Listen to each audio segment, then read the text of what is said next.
Thank you very much. I thought I'd be the last speaker on the panel to start by being the first.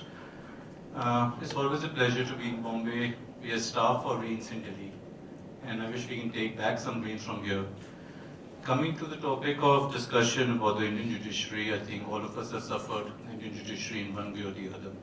So we know exactly where that answer would be, whether it is the legal system is lenient to piracy violations or piracy-related cases. And that issue can be taken up at several levels. One level is the issue of awareness.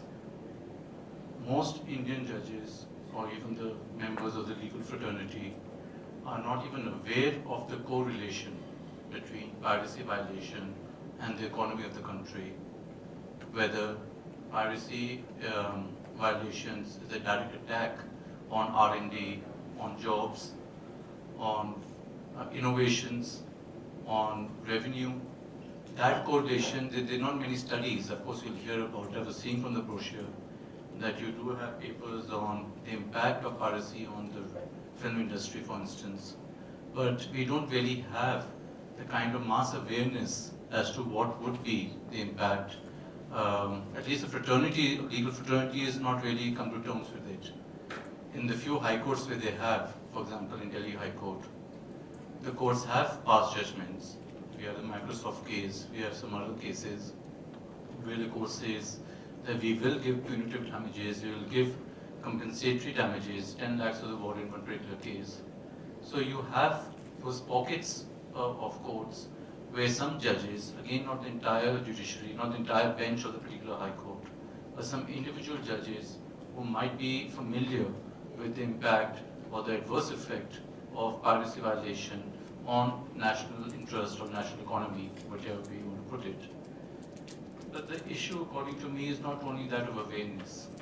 I think it's more to do with the ability of the system to deliver. Even for non-piracy related cases, the huge pendency of cases, the fact that it takes years to get an order from the court and another set of years to implement that order. That is across the board for all kinds of cases. In addition, you have problems which are specific to IT, to intellectual property cases, lack of trained judges, lack of trained prosecutors, difficulties in retaining evidence, who's going to go around investigating the chain, how did that violation happen.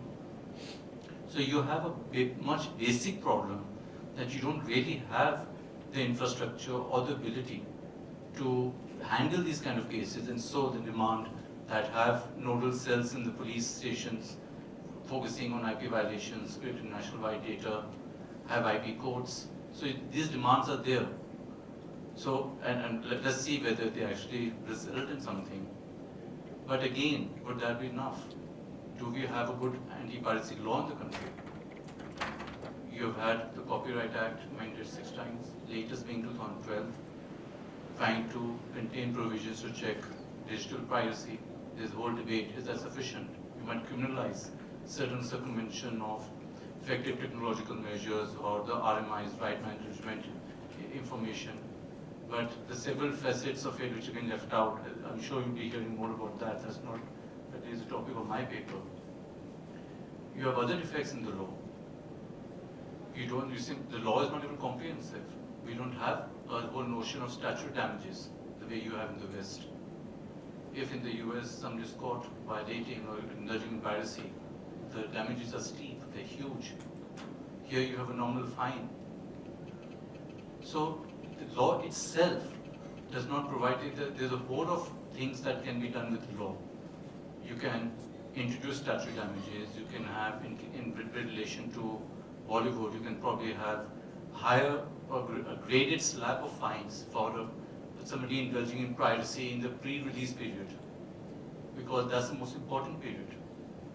You can talk about restitution in criminal cases, because fines and danger of imprisonment is not a deterrent.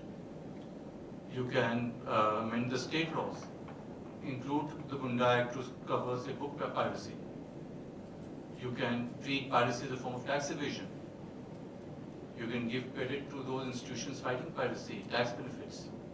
You have to have a comprehensive legislative policy to be able to handle piracy. and we just don't have that. So if we go back, lack of awareness, a system which does not deliver, and a bad law. So that's a recipe for disaster, and that's the reason India joins Brazil and China in having one of the most number of piracy cases. So it's all very well to talk about data, about this is impact, this is what's happening, but your institutions will not help you go much further. And that's where I would come in, because apart from being a lawyer, I'm also a mediator. And those of you who are not familiar with the mediation process, it is basically what we do is, it is within the legal system. It's alternative to the adversarial litigation. But what we try to do is try to provide a third neutral party to facilitate the resolution of a dispute by the affected parties. They have to come to a decision themselves, a settlement, which has the same status as a decree of the court. Now I'm conscious that WIPO, for instance, says mediation is not an appropriate remedy where you're dealing with bad faith person indulging in counterfeiting or piracy, because you can't mediate with criminals. It's a criminal activity. Section 5 INBA of the Copyright Act may criminalizes certain piracy activities, apart from the other provisions whether under the general law, IPC, or under the IT Act. But the point is that it's all well said that you can't really mediate with criminals at the outset, but as a mediator, I have been referred to many IPR cases have been referred to me after the initial stage of getting the interim orders, the seizure orders. Once, as for those who are not familiar with the legal system, piracy in this country, as far as the courts are concerned, is protected only on the basis, mainly by the basis of interim injunctions. The ante-pillar orders basically go seize the product, seize whatever is the counterfeit products, have an inventory, bring the Mariba injunction, that means freeze assets of the defendant so that you completely close down the business. All you try to do is get an interim injunction, and you win and lose a case on that. The case will then linger on for years.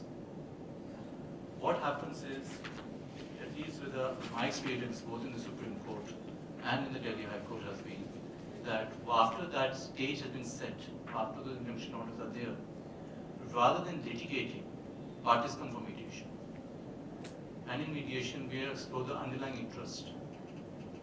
As a mediator, I would see what would be the underlying interest of a person who suffered the piracy. His interest would be a guarantee it won't happen again, some kind of damages to cover the cost, and he doesn't mind closing it. And that's why Microsoft, for instance, files about 100 cases a year in the Delhi High Court alone. And the lawyers actually get out their fees by getting into mediation, getting damages. We don't even term it as damages because there's no blame game. We call it as costs or as a settlement amount. And that goes to covering the cost of the litigation. So as far as the company is concerned, they got a guarantee this won't happen again, and they've got something which makes the entire process cost-free, and they have a decision or a settlement today, as opposed to lingering on for 10 years, 15 years. As far as the person who's done the piracy, he wants to get out of it. He is faced with the prospect of fine, faced with the prospect of imprisonment. So if he settles the dispute, he gets out of it. So my experience in handling mediation, piracy cases particularly has been quite fruitful when it comes to mediation. We have a record number of settlement. I don't think there's any mediation which has failed when it comes to piracy-related cases. With matrimonial cases, there's an emotional component. It makes it more difficult to undo the prejudice of a person or the bitterness of that married life.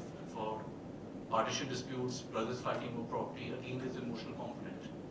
But when it comes to commercial disputes, and piracy is all about commerce, when it comes to commercial disputes, I would actually advocate mediation as a way out after the initial stages, and incidentally, China and Brazil are doing that.